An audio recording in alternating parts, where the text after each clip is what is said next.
তার মানে কি কোনো জায়গায় দাঁড়িয়ে আমাদের রাজ্যটি রাজনীতি শুধুমাত্র ধর্মের উপর টিকে থাকছে, না ধর্মকে বেশি উস্কানো হচ্ছে? একদম।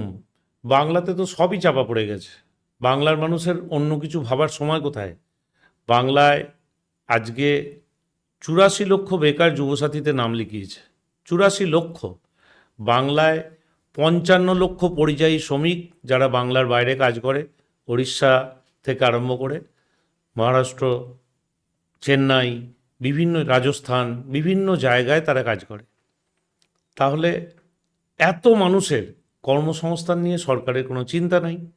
আজকে 22,000 নতুন মদের দোকান, অথচ 9,000 স্কুল বন্ধ। গোটা ভারতবর্ষে 93,000 স্কুল বন্ধ। দুটো সরকারের কাজ হলো শিক্ষা ব্যবস্থা থেকে সরকারি হাত গুটিয়ে নেওয়া। তারা দায় নিতে চাইছে না। যেমন পেনশন বন্ধ হয়ে গেছে, মানুষকে বোঝানো হচ্ছে যে পেনশন কিছু লোক পায়, সবাই তো পায় না। এটা সরকারি সিস্টেম ছিল আগে, এখন এই সরকার অন্যভাবে বোঝাচ্ছে। এই ডিএ নিয়ে মানুষের টালবাহানা, সরকারের টালবাহানা। সরকার ডিএ দেবে না, সরকারি কর্মচারীদের ডিএ দিতে হবে। সুপ্রিম কোর্ট রায় দিচ্ছে ডিএ দাও, কিন্তু সরকার ডিএ দেবে না।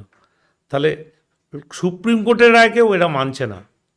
ডিএ তো বাংলাতে ডিএ কথা বলছো, ডিএ তো ভোটের আগে প্রচার মানে ঘোষণা করে দেবে যে ডিএ দিচ্ছে সবাইকে। দিয়ে দিচ্ছে। আজকেও সুপ্রিম কোর্টের রায় দেওয়া আছে গতকাল, যে যা হবে 6 তারিখের পরে শুনানি হবে। 6 তারিখ পর্যন্ত এখন কেউ ডিএ পাচ্ছেন না, 6 মে পর্যন্ত। তবে যে ঘোষণাটা হলো, ঘোষণা হতে পারে, সরকার ঘোষণা অনেক কিছু করে। সরকার অমুক দিচ্ছি তমুক দিচ্ছি সব দিচ্ছে। ভোটের আগেই ঘোষণা, ভোটের আগে যুবসাথী, ভোটের আগে লক্ষ্মী ভাণ্ডারের টাকা বাড়ানো, বা ভোটের আগে নানা রকম যে প্রতিশ্রুতি, আদৌ এই বিষয়টা কতটা আফটার ভোট সঠিকভাবে এগোনো যায়? আমি তো মনে করি যে মমতা ব্যানার্জি এবং নরেন্দ্র মোদী দুটো সমানভাবে ভাঁওতাবাজ। ভারতবর্ষের মানুষ, বাংলার মানুষ তো বটেই, কোনোদিন দেখেনি যে একটা সামান্য রাস্তার গলি ঢালাই হলে সেখানে মুখ্যমন্ত্রীর ছবি দাঁত বার করে। কই, আমরা তো সিপিএমের সময়ও দেখেছি, 2011 সালের আগেও দেখেছি রাস্তার হাট ঢালাই হতো না, রাস্তাঘাট পিচ হতো না। কই, আমরা তো মুখ্যমন্ত্রীর দাঁত বার করে ছবি দেখিনি। তাহলে আজকে মুখ্যমন্ত্রীকে দাঁত বার করে ছবিগুলো লাগাতে হয় কেন? তারও তো একটা খরচ আছে। আজকে কোনো একটা কাজ করলেই মোদির ছবি। কেন মোদির ছবি? মোদির ওটা কার টাকা? সরকারের টাকা, মানুষের টাকা। মোদির ছবি দিদির ছবি থাকবে কেন? এগুলো তো প্রতিবাদ করা উচিত। এর পিছনেও তো মানুষের সরকারি খরচ হয়। তার মানে কি তুমি কোনো জায়গায় বলতে চাইছো যে আহ, তৃণমূলের থেকে বাম ভালো ছিল? অবশ্যই ভালো ছিল। তৃণমূলের মতো আমরা দেখিনি বামফ্রন্টের সময় কোনো মন্ত্রী খাটের তলা থেকে 50 কোটি টাকা উদ্ধার হতে, তার বান্ধবীর বাড়ি থেকে 11 কেজি সোনা উদ্ধার হতে আমরা দেখিনি।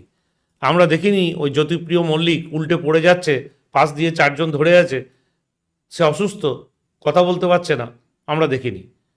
আর তৃণমূলের সময় সিবিআই, ইডি এলেই পিজি হসপিটাল তৃণমূল নেতাদের জন্য বুকিং থাকে। সিবিআই, ইডি আসবে, তৃণমূল নেতাদের ধরবে, আর পিজি হসপিটাল তাদের জন্য বুকিং হয়ে যাবে। এটা তো রেওয়াজ হয়ে যাচ্ছে। এটা তো বামফ্রন্টের সময় আমরা দেখিনি। আমরা তো দেখিনি বামফ্রন্টের সময় যে এই যে এত টাকা চিটফান্ডের কেলেঙ্কারি, কোনো তদন্ত নাই, কোনো কিছু নাই। বামফ্রন্টের সময় নাকি চিটফান্ড হয়েছিল, তো তোমরা এসে অ্যারেস্ট করোনি কেন? তোমরা তাকে ধরোনি কেন? মমতা ব্যানার্জি যা কিছু করেন, যা কিছু বলেন, সব ভাঁওতা। সাঁইবাড়ি হত্যাকাণ্ড, আমরাও তো কংগ্রেসিরা চাই যে সাঁইবাড়ি হত্যাকাণ্ড তদন্ত হোক এবং তদন্ত হয়ে দোষীদের সাজা হোক। হয়েছে? মমতা ব্যানার্জি বলেছিলেন ভিখারি পাসওয়ানকে নিয়ে লড়াই করেছিলেন হুগলিতে। কোথায় ভিখারি পাসওয়ান আছে? সিঙ্গুর নিয়ে লড়াই করেছিলেন মমতা ব্যানার্জি। সিঙ্গুরের মানুষ আজকে বুক চাপড়াচ্ছে, সেখানে না হয়েছে শিল্প, না হয়েছে চাষ। সিঙ্গুরের সেই জমি সেই 2005 থেকে আজকে 2026, 21 বছর ধরে পড়ে আছে। আমরা কি দেখেছি? কাটোয়ায় তাপবিদ্যুতের জন্য জমি নেওয়া হয়েছে। বামফ্রন্ট তো বলেছিল যে রেলকে আমরা 200 কোটি টাকা দেবো সরকারের পক্ষ থেকে, এবং কাটোয়া বর্ধমান লাইন চালু করা হোক। আমরা তো দেখেছি কাটোয়া বর্ধমান লাইন চালু হয়েছে, কিন্তু তাপবিদ্যুৎ কেন্দ্র হয়নি। বাংলায় মমতা ব্যানার্জি একটা সেফটি পিনের কারখানা উদ্বোধন করেছেন? কোনোদিন করেননি। বাংলায় একটা সামান্য আলপিনের কারখানা পর্যন্ত স্থাপন করা হয়নি। সুতরাং মমতা ব্যানার্জির কথা আর কাজে আসমান আর কি বলে আসমান জরিপ জমিন তফাৎ।